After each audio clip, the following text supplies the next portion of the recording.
Hello and welcome to The First Draft, a new podcast by the Foreign Policy Research Institute in which we'll examine the ideas emanating from world affairs over the next few months.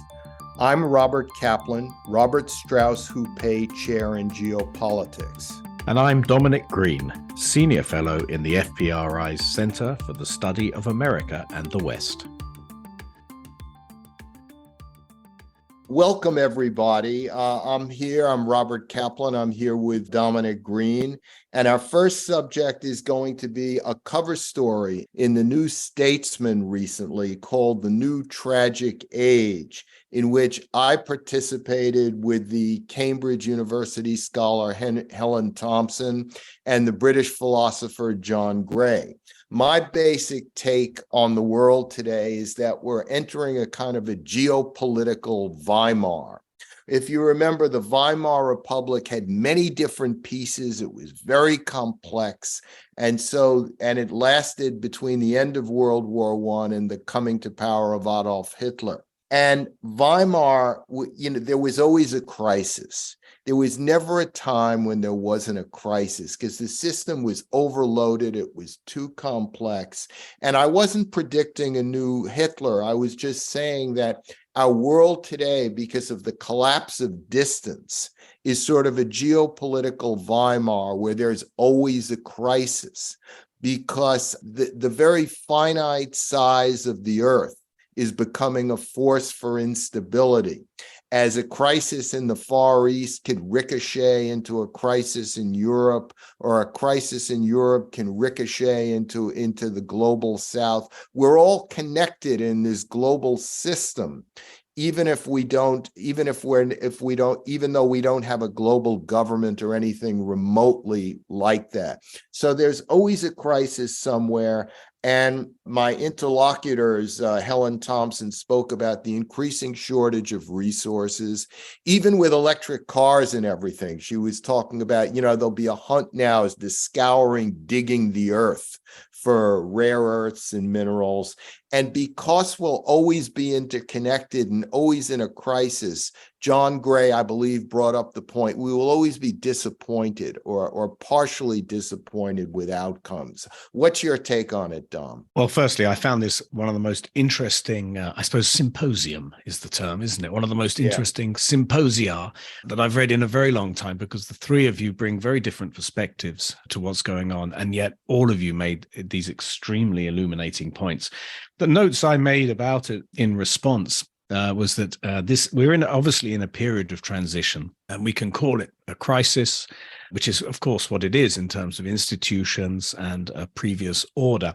What we have to identify is what kind of world we are moving into, whether it is one in which there is a single hegemonic figure, in the way they say the US was briefly in the 1990s, whether it's one which will be a bipolar order, say like the Cold War was, or whether it will be this multiplayer order, which the smart money seems to be identifying at the moment, when there may be two big influential powers in the US and China, but there are very many second-tier players in this who have a great deal of independence and may even emerge as their own players individually with a full range of movement.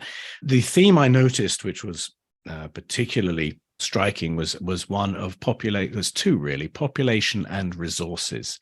And I think it's true that the immediate wish is to move the problem over the horizon in terms of energy provision, which merely deepens the problem, in fact. Population, however, seems to me perhaps more of a variable than some of the analysis in the New Statesman symposium, because the predictions for peak human population have been brought forward in recent years. The current prediction would place peak population as early, perhaps as 2050, and probably no later than the end of the century. This makes me wonder if, while we are worrying about overpopulation or increased population, the horizon is rapidly approaching us in demographic terms when we would deal with depopulation, which is a sort of inverse Malthus dilemma that no one has yet worked out how to handle. Yes, it gets complex, Dom, because the population growth is falling everywhere, but it's falling much smaller in Africa and the troubled states of the Middle East than it is in Europe, Russia, China, etc., where for a few more decades, you're going to have real youth bulges in sub-Saharan Africa and the Middle East. And that's going to contribute to instability, increasing instability. One of the things of the reports I've been reading about crises in Senegal, Sierra Leone, Kenya is these, is these semi-controllable, large concentrations of male youth mobbing polling stations, causing disorder and everything.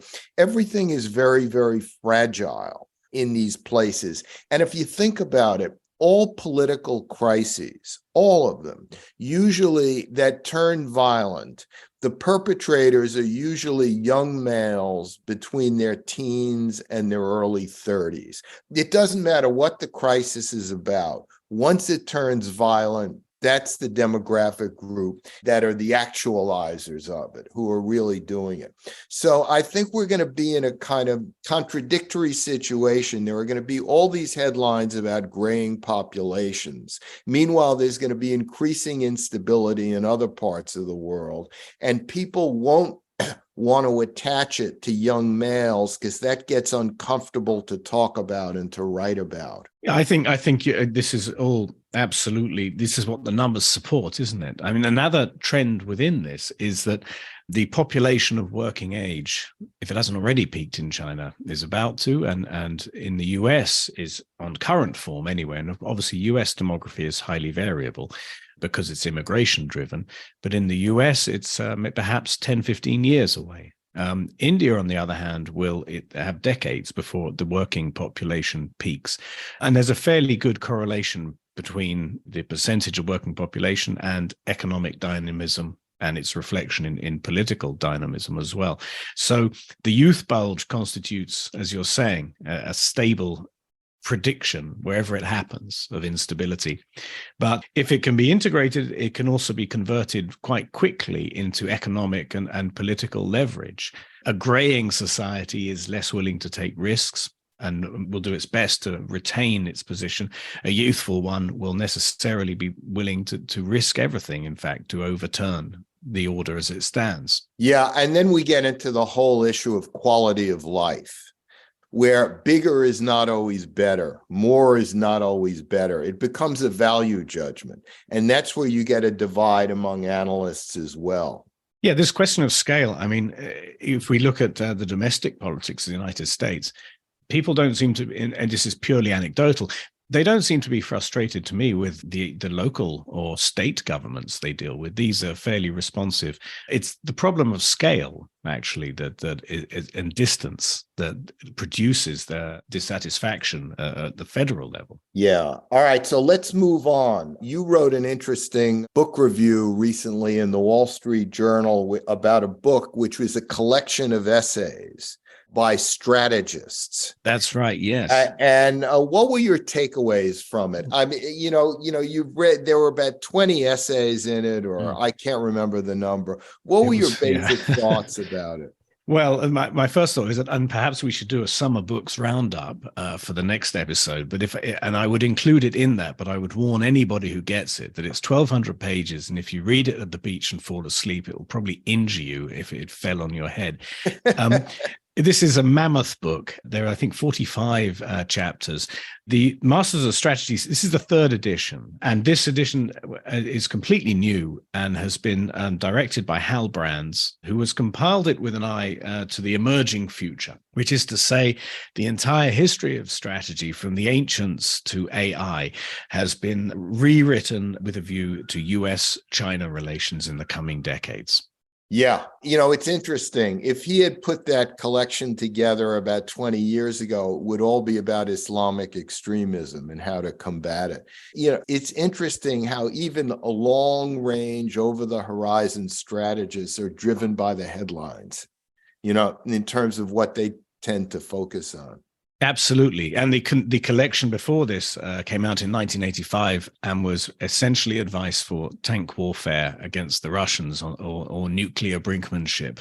This is true. I think we can assume, perhaps, unlike with the 1985 volume, that this one will have a shelf life of more than 5 to 10 years because the US-China relationship is economic as well as purely strategic, and neither party is quite willing to, as we saw with the Anthony Blinken's mission to Beijing this week, neither party is fully willing to let go of the other. Whether this is Ahab and the whale or the basis for some kind of rapprochement remains to be seen. But I was particularly impressed by the reinterpretation of Sun Tzu. As you'll know, I mean, the academics tend to talk of ways of war and schools of national thinking and so on. And the first priority, of course, is to understand what the other side are thinking. And the idea of Sun Tzu as representing not just his time, but also a deep running current in Chinese civilization is a very appealing one. Yes. What I found interesting when I was a visiting professor at the Naval Academy about 15 years ago, and I did a lot of reading on this, was that take strategists like Halford Mackinder, and the naval strategist Alfred Thayer Mann. One was British, one was American, but nobody at the Naval Academy were studying them at all. But the Chinese were. And the Indians were. It's like the Chinese and the Indians are the Mahanians now.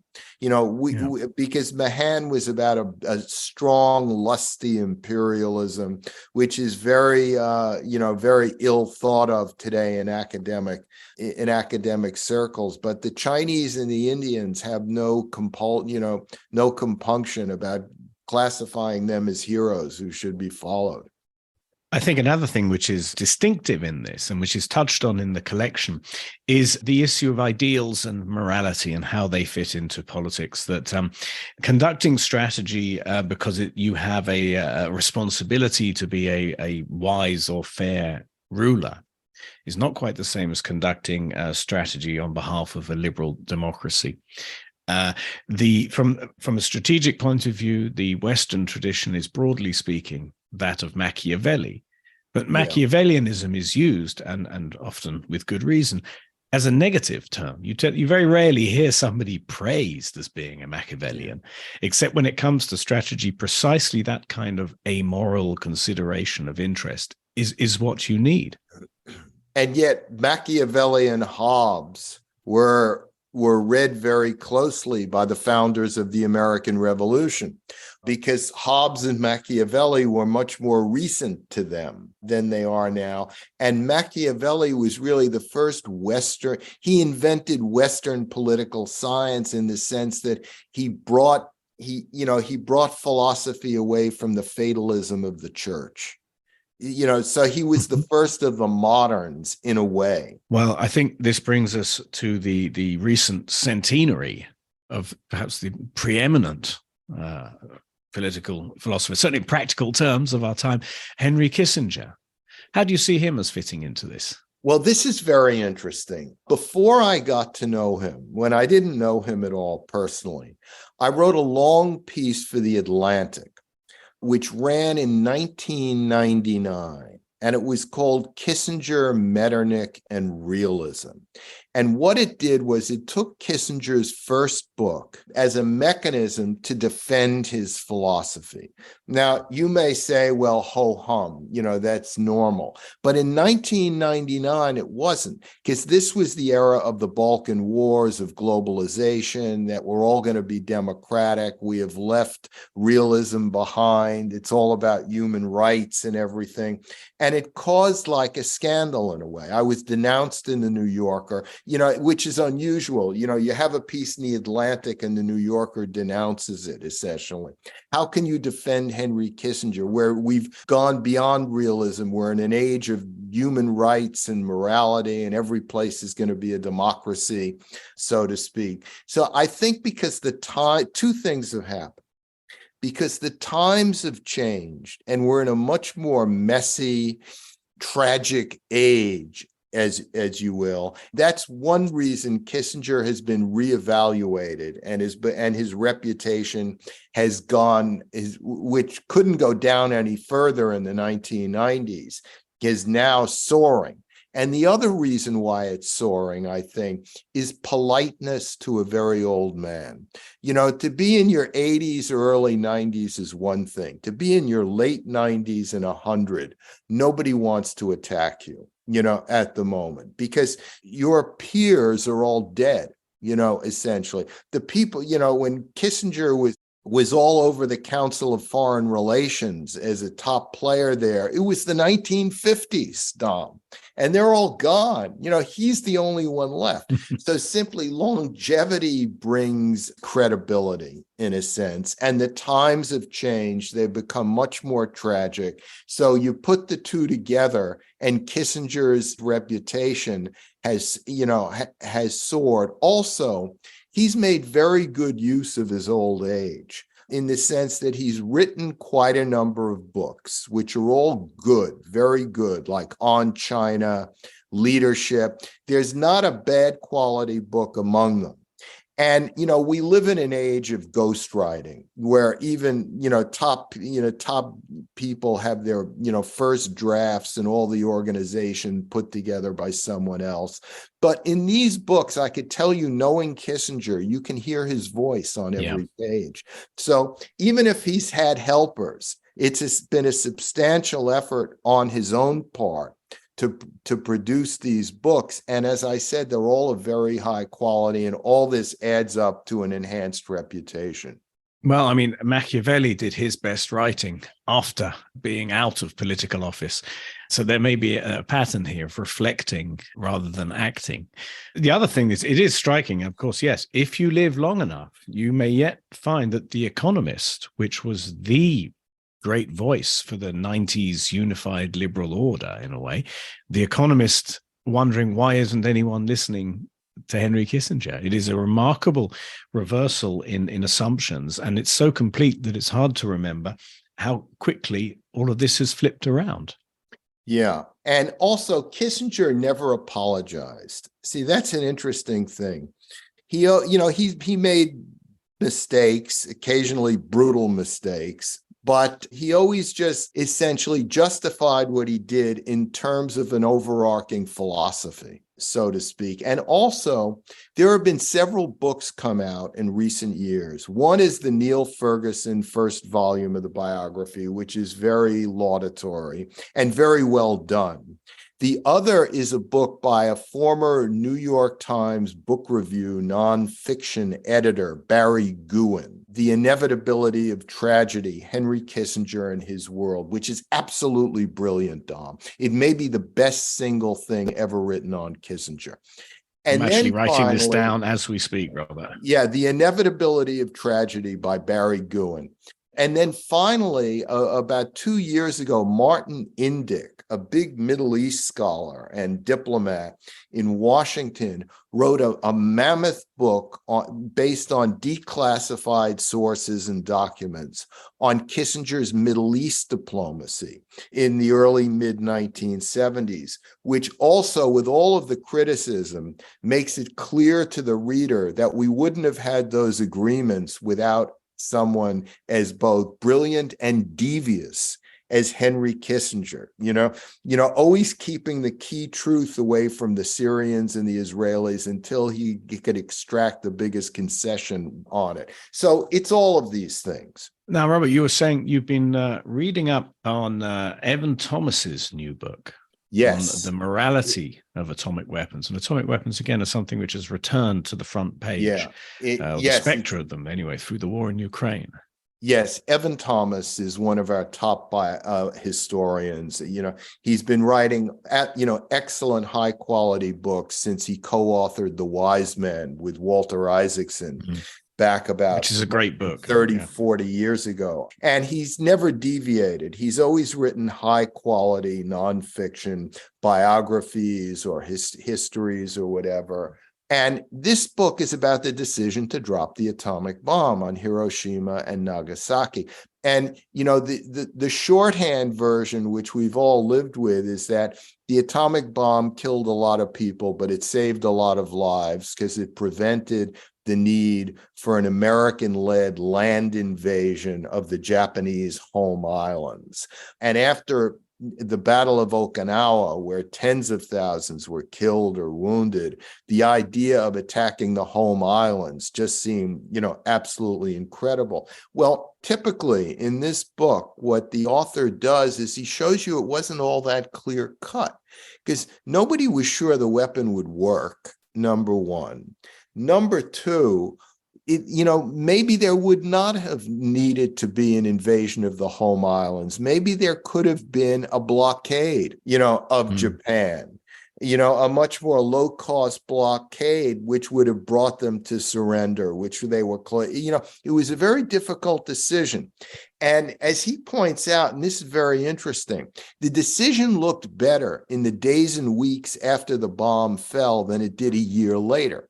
Because in the days and weeks after the bomb was used and Japan quickly surrendered, there were tens of thousands of American GIs glad that having won in Europe, they wouldn't be now shipped to Japan to fight and die there, kind of. But what happened a year later in 1946 was the publication, first in the New Yorker, then as a book, of journalist John Hershey's Hiroshima, where he followed about, I don't know, was it a dozen people in their daily lives, what happened to them when the bomb fell. So he humanized the tragedy. It wasn't just a number of 80,000, 100,000 killed. It was individuals and what had happened to them and what they had seen. And then things flipped the other way to a degree where some of, the people who were involved in the decision to drop the bomb, who he follows in a minute by minute, week by week basis, had to respond to the New Yorker article and to the subsequent book, and how it became very ambiguous whether it was the right decision. What I take away is that decisions are so difficult.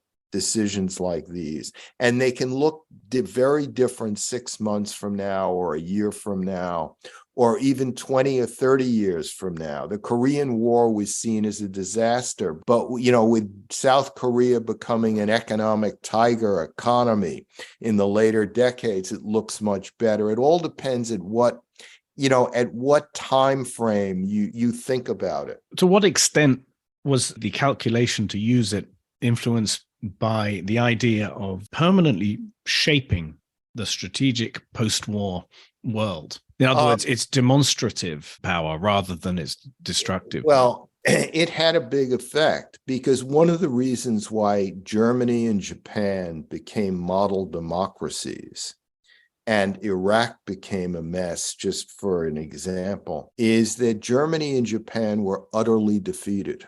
They were utterly defeated, utterly humiliated, and it was building up from scratch.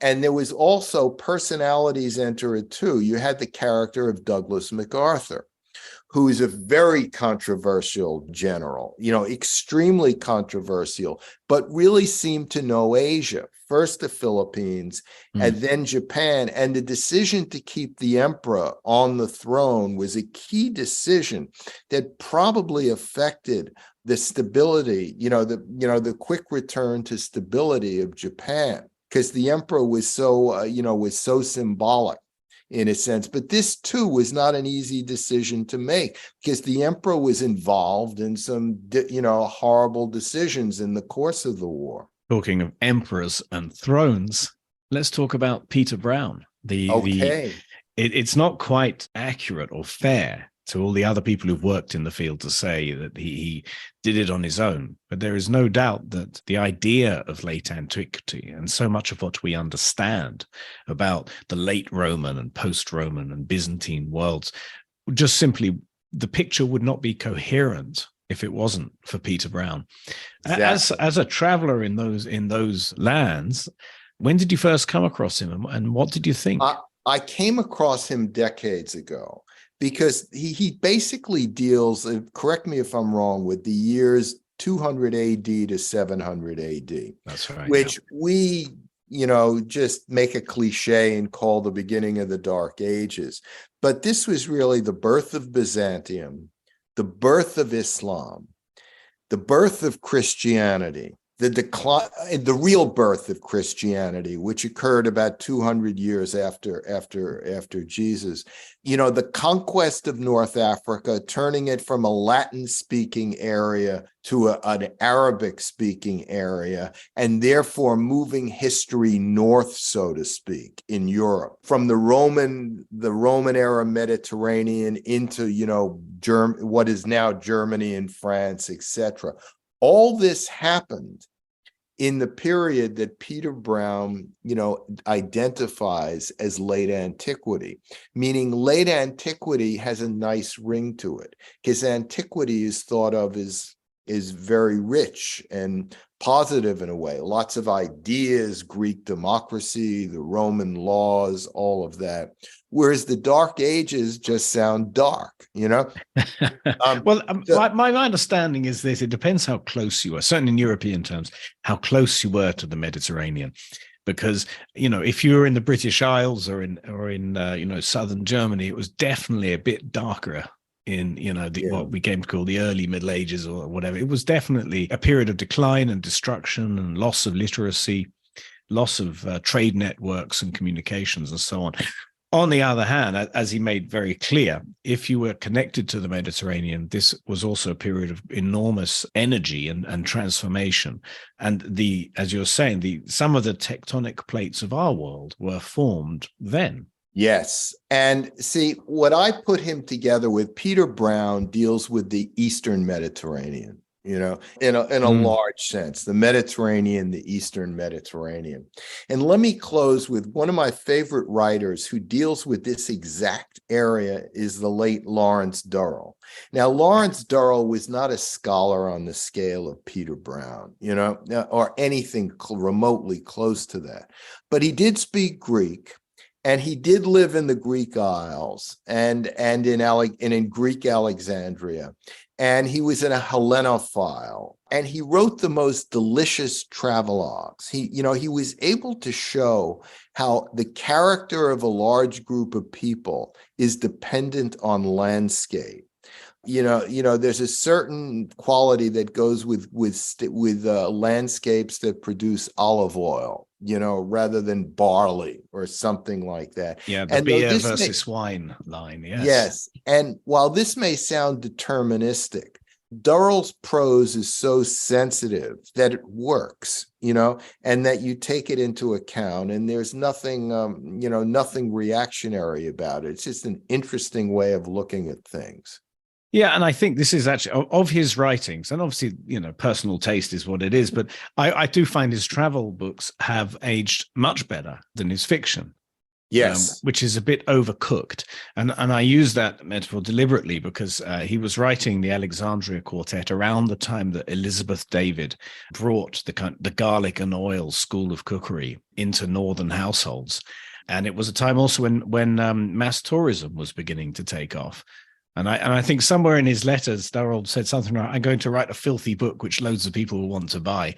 And that he was aware that a new post-war consumer market had developed for precisely that image of the ancient world, which you could have on your holidays, on vacations.